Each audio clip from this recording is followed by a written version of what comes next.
Redemptoris Mater. É com muita alegria que o recebemos aqui. Seja muito bem-vindo.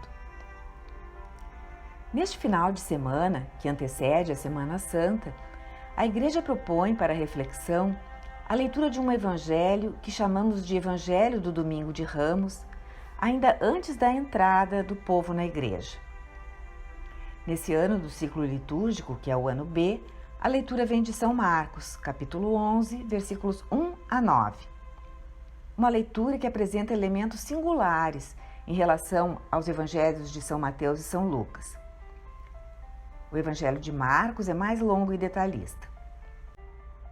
A passagem é a seguinte: Jesus e seus discípulos aproximavam-se de Jerusalém e chegaram aos arredores de Betfagé e de Betânia, perto do Monte das Oliveiras.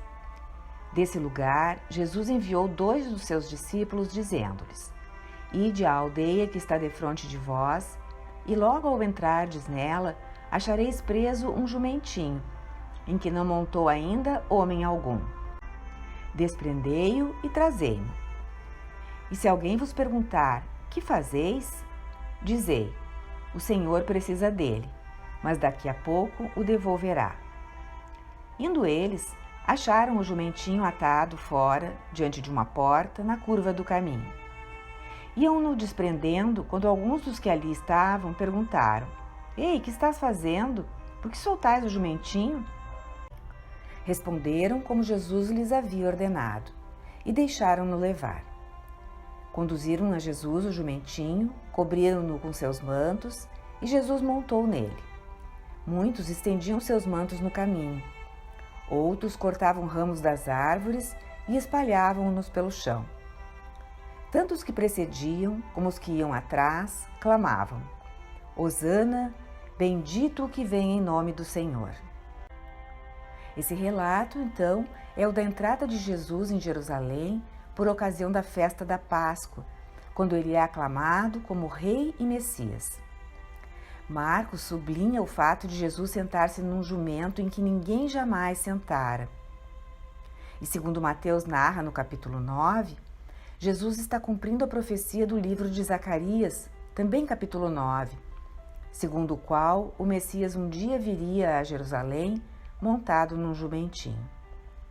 São Marcos não cita a passagem de Zacarias. Antes, enfatiza o fato de ninguém ter usado aquele jumento antes.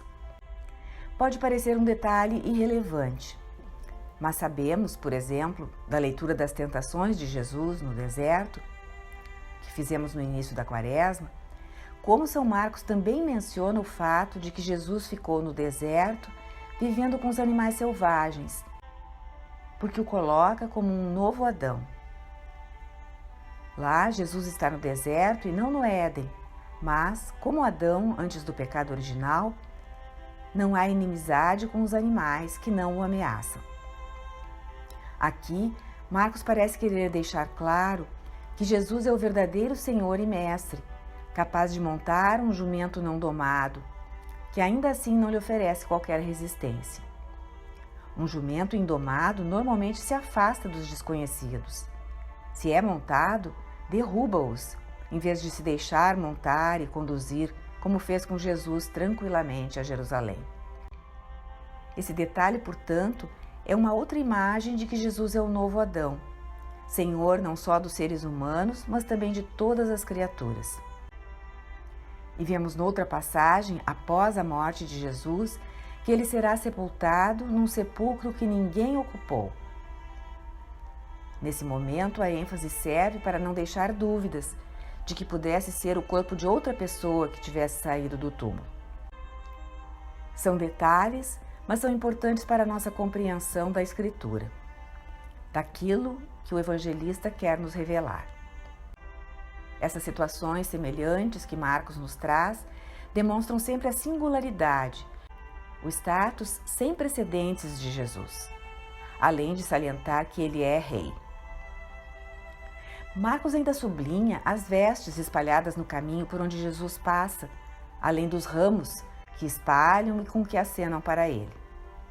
Na procissão de entrada do Domingo de Ramos, inclusive, este aspecto é frisado, quando o povo entra na igreja abanando seus ramos.